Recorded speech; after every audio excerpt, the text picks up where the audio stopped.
93.7 FM, CJNU. Hey, everybody, it's Frank chatting today with Theresa. And Theresa is one of the clients from Harvest, Manitoba. And Theresa, welcome to CJNU.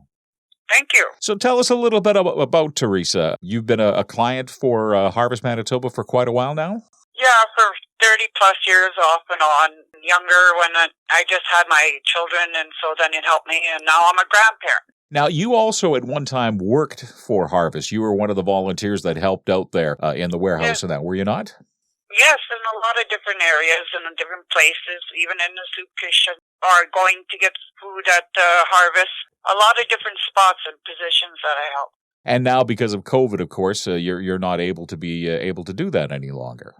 No, sad thing is, I can't do that right now, and it's really hard because I kind of miss the community. Right, and I'm sure there's a lot of friendships that you build up over the years, dealing with a lot of the other clients of Harvest and the employees that work there and that. Definitely, a lot of relationships that are still continued to this day. As a client of Harvest, one of their customers, you get your food hampers. How often a month do you get a food hamper from them?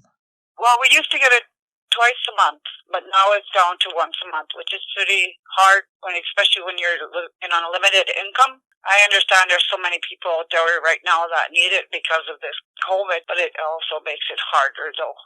So when do you get your hamper? Is it always around the same time every month, beginning of the month, end of the month? It's always in the middle of the month, which is good because it kind of helps to hurdle to end to the last of the month, right? Right. Now, just out of curiosity, how exactly, explain to everybody how it works. You go down to Harvest. Do you get to make a few selections, like say, I really could use some of this and this and this, and they put a hamper together? Or do you go in there and they just hand you a box and say, here you go, this is what you get? Yeah, well, we're fortunate enough with our place because it's run by a church. Like, they have little items out there, like, say, to help the members. Like, last time it was with gloves, which is great because, we always, as a parent, think about ourselves last, and I didn't have any gloves. So it worked out perfect. And then they have also for the cat food. But other than that, it's all in boxes.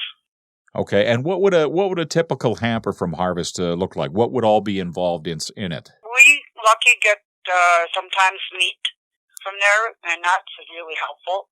But a lot of times it's canned goods and some vegetables, but nothing really much more. It's not as big as it used to be.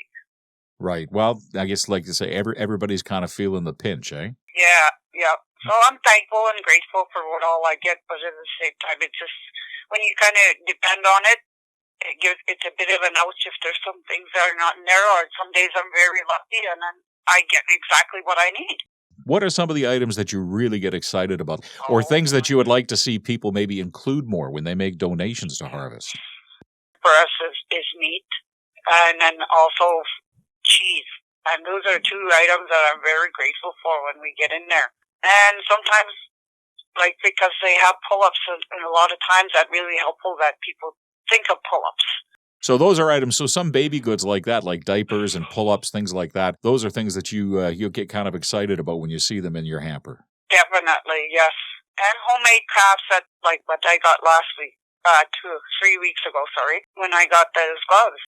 So that kind of gives people a little idea when they're donating to the hamper, some of the things that's not always just cans of soup and beans, although it's always greatly appreciated. Those are some of the maybe a little more, for lack of a better term, higher end items that I'm sure Harvest would love to see people donate from time to time when they could afford it. Or even homemade things, like if you're doing scarves, gloves, things like that, that is really appreciated because there's a lot of people that can't really afford them, like I can't.